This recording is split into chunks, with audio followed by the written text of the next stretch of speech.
Yes, nkulamusizaako nnyo mukwano gwange era gy'osinza obba ng'otuwuliriza webale kwekumira ku mayengo gano aga UG Update TV era nga okola ky'amaanyi nnyo gwena yenna tannatwengako nkugamba kirira wansi waliwo ekigambo subscribe kikoneko obeere ng'otwengako ddala bulungi. Amawulire agava ku mukutu gwa Al Jazeera eri mu Democratic Republic of Congo, amawulire agavaayo si malungi. Galaga nti nno abayeekera ba M23 basazizzaamu peaceful talks zibadde bagenda okubanga batula mu samiti mu ggwanga lya Angola. Bagambye tebagenda kukiika mu samiti eyo. Ku ssaawa envanyuma bavuddeyo ne balangira ne bagamba nti nno tebagenda kwetaba mu ntuulo ezo ez'emirembe ezibadde zitegekeddwa mu Rwanda mu kibuga Angola. Jjukira nti nno okuva abayeekera ba M23 batandika okubanga bakapukyalinga ebibuga eby'omu ggwanga erya Democratic Republic of Congo, ebitongole nga South African Development Community saako ne East African Community byagezaako okubanga bituula bisobole okubanga bizza emirembe mu ggwanga erya DRC. Era summit meeting yasooka okutuulwa yatuulibwa eri mu kibuga Dar es Salaam. Naye era kino temwavaamu nteeseganya nnungi, temwalimu positive results ku dissolvinga ensonga egenda maaso mu Democratic Republic of Congo. Kakati President wa Angola abadde avuddeyo nga mediator era nga facilitatinze ne summit meeting egendereddwamu okuteeseganya emirembe wakati w'abayeekera ba M23 saako n'eggwanga erya Democratic Republic of Congo. Amawulire agavuddeyo galaga nti nno abayeekera bano tebagenda kukiika, so ng'ennaku eziyise bazze beewala bakyogera lunye nti nno bagenda kukiika okwogera emirembe y'engeri yokka y'okudissolvingamu conflicts ezigenda mu maaso mu DRC. Era ne bagamba nti nno beetaaga President Tshisekedi ow'eggwanga erya DRC ayogere mu lwatu, ayogere ku kamera, ave ayogere mu public nti agenda kutuula ateeseganye naffe emirembe. Kakati tukimanyi bulungi nti nno President wa Democratic Republic of Congo ate tagenda kukiika mu lukuŋŋaana luno meeting eno. Abadde yasindiseeyo Minister we Joan, Minister of Transport and Communication Means, gwe yabadde asindiseeyo yaba akiikirira gavumenti y'eggwanga lino erya Democratic Republic of Congo. Newankubadde mbadde mugenda kubeeramu amawanga bapulezidenti b'amawanga ag'enjawulo okuteeseganya emirembe, abayeekera bagamba ensonga lwaki twekubye bye bino wammanga. Lwaki samiti eno etegekeddwa mu Angola?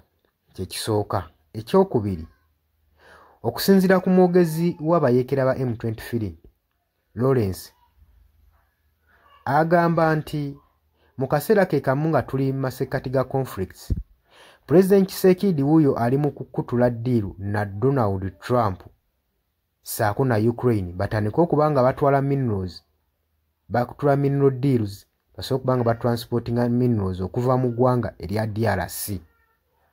Agambye nti masekati nga tugenda okutuula mu summit meeting tulaba nga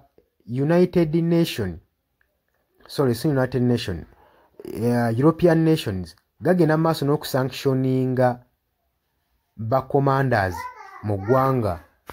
Tulaba nga bagenda maaso n'okusanctioninga ba commanders ab'omu ggwanga erya Rwanda. Agamba ate ekyo ng'okitadde ku bbali baataddewo miliyoni 5 eza USD okubanga baataddeko sanctions eri ba commanders ab'akabinja ka M23, abakulembeze baffe nga buli abakwatako bagenda muwa miliyoni 5 eza USD. Kati n'agamba eyo ensonga mulowooza tetumala okubanga tetukiika.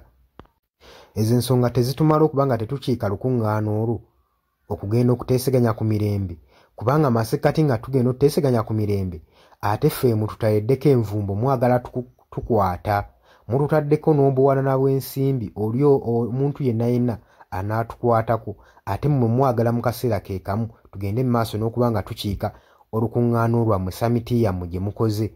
Ne bagamba awo tebalabawo mirembe wadde n'akamu n'akeddagala. Ate engeri gye kiri nti nno ne gwe kikwatako President Tshisekedi naye takiise summit meeting ate aclaiminga nti nayagala emirembe. Olowooza otya ku nsonga eno mukwano gwange ali eyo? Yes, oli ku Yugi Update TV kusinzira okuba ng'otuuliza gwe mukwano gwange yenna ali eyo. Gwe nagambye agala otweyungako, agala okweyunga ku channel eno, kirira wansi waliwo ekigambo subscribe kikoneko okoonene mukadde. Temwerabirako na mukadde kubanga akadde ako mukwano gwange kuyambako nnyo kuleetera notification message bwe waba nga waliwo information yonna gye tutaddeko. Ate buli wo subscribing obeera otufollowinze, kitegeeza buli kimu kye tunaateekako ojja kuba ng'okifuna gwe mukwano gwange. Leka okipingwe ng'oli updated ku buli kimu ekigenda mu maaso mu ggwanga gwali eyampuliriza.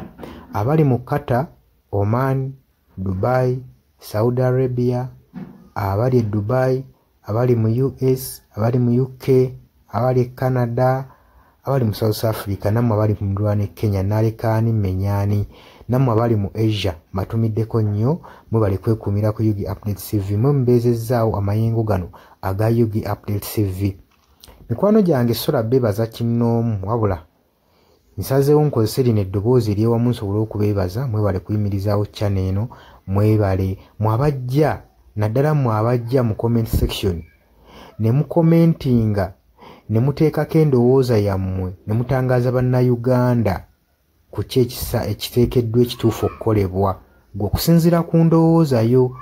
So muna abatajjangako mu comment section, mbakubiriza okujja mu comment section muteekeko ebirowoozo byammwe, mutangaaze eggwanga ku biki byaba bagenze mu bukyamu ne bikolebwa mu bukyamu eri bannayuganda.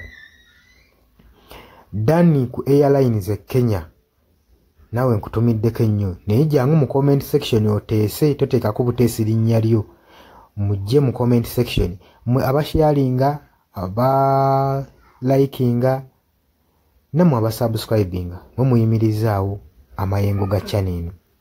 Enamba y'essimu gye mbateeredde awo ya nooti 726 nooti emu 679. Eyo enamba ya WhatsApp eri mu kimyufu. Ye namba gy'ogenda oyita kuba gy'osobola okuyitako gwe mukwano gwange ayagala okulanga wamu naffe. Ng'alina bizinensi yo ng'ogyagala tugikulangire nga wandyetaazo gikulangira. Eyo namba gy'oba oyitako ku WhatsApp osobole okuba nga naye bizinensi yo gikuba abantu tugikulangire gwe mukwano gwange ali eyo ampuliriza. Nengenda mu maaso n'okulabula abantu ku biki ebigenda mu maaso mu ggwanga naddala ng'akalulu kano aka 2026 katuukuse kengedde.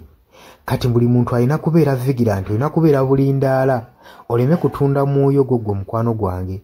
Waliwo abatunda emyoyo gyabwe olw'M1,1500 sukaali. Gwe beera ng'omanyi akaseera we kanaatuuka akakuba ballot paper, beera nga manyi omuntu ng'omanyi omuntu ogwogenda okuwa, gwogenda ottiikinga, gwe gwolaba asobola okukulaakulanya ekitundu kyo constituency yo, gwolaba agenda otwala eggwanga mu maaso. Bannange tusibwa nnyo akatambaala mu mutwe mu biseera nga bino. Newankubadde obwavu babubalumizza mutya, totunda mwoyo gwo ku lw'akantu katono, wabula saasira ku ggwanga lyo, osaasire ne ku zadde lyo, osaasire ne ku future weenaabeera. Lowooza ku by'emu maaso.